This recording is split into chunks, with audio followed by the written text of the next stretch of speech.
Hey there, it's Bryson with Dimes for Dollars, and in today's hunt we have another silver hunt and album fill.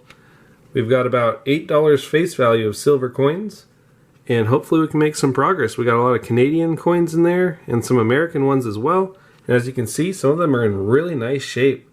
So I'm really excited about that. But either way, let's get this bag open, dump it all out, see what we got, and sort it out by type and denomination. Alright, well here we have the spread, and we have a lot of interesting stuff to cover. We got some Morgan dollars, a peace dollar, 2 Walking Liberty halves, some Canadian halves, some Canadian quarters, and I'm really excited about this one. That's a Queen Victoria quarter. That is definitely a rare find, and what's even cooler is it actually has a date, 1882, so I'm really excited about it. We got 2 Canadian dimes as well, and a good handful of Canadian 5-cent silver pieces. These are also just as rare, and this one's in really nice shape with minus the hole. So I'm really excited. But anyways, let's get into these books, and let's see if we can find anything to fill some spots. Well, we're back with a Canadian half-dollar book now, and we're 3 for 3. We got a 1956 here. We got a 1958. And this is not the dot variety. You can tell because there would be a dot underneath the A in Canada. And we also got a 1960. 3 for 3 is definitely good. Let's move on to the older half-dollar album.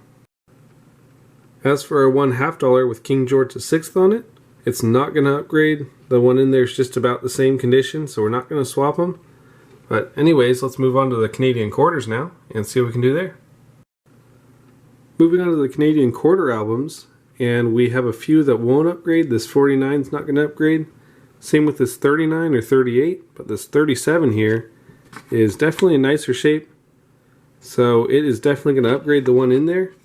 So I'll swap those two out. Same goes for this 28 here. The one before is in really rough shape. This one you can actually make it out pretty clearly without a microscope, so I'll swap those two out. And we got one new addition as well, 1919. Definitely exciting find. Very slick though. I'll add that one in off camera and we'll move on to the next one. Alright, moving on to the one I'm most excited about. We have the 1882 H, and you can actually see the H there right below the wreath. And that's really exciting. 600,000 minted. Definitely rare. Not as rare as some of the other ones though, but still very exciting. That's the first one for this album, and I couldn't be more excited. I'll add that one in there. And we'll move on to the Canadian dimes. We had 4 King George V Canadian dimes, with the youngest being in 1929, the other one being in 1913, pretty rough to see. And we had 2 dateless ones as well, but we need to fill this spot, so we'll use one of them and put the other one in the stack. Up next we have the 5-cent silver, which I'm also really excited for. We actually went 4 for 4 with our 5-cent Canadian silver coins. We got a 1916 here. Definitely the nicest of the bunch. It's a really nice coin. It is bent though, but I'll still take it. We also got a 1902. We got an 1882. And you can tell that even though the hole's where the mint mark would be, it is going to be an H because it's only 1882 there is. And we also got an 1870 wide rim.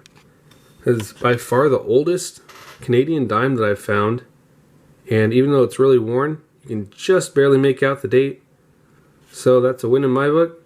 I'll put that there, and we'll move on to the US stuff.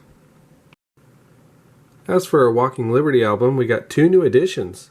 Both Walking Liberties actually fit a spot. We got a 1917 here. Both are pretty clean, by the way. 1917 Denver with the reverse mint mark. And our other find is a 1928, and this one's out of San Francisco. Another nice hole filler for now. Definitely can work on the upgrades though.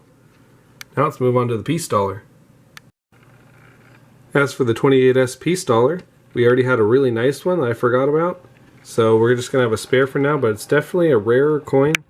Only 1.6 million minted, so I'm definitely glad to have it still. But that was just going to go back for the stack, and we'll go on to the Morgan dollars. As for the first Morgan book, we got 1 new edition in 1921 Philadelphia. It's in pretty nice shape, but I do believe it was cleaned on the obverse, Reverse though is in really nice shape, so I'm definitely glad to add it there. I'll push that one in and we'll go on to the last book. Our last coin is going to be an addition as well. We got an 1881 Philadelphia here. It's in pretty worn shape, but I'll still take it. That's a nice coin. It's going to fill a spot right there. Well, that's going to do it for this hunt. We got a lot of new additions for the books, which is always really exciting. We also got some extra silver for the stack. If you like this video, please leave a like, subscribe if you're new, and I will see you in the next one.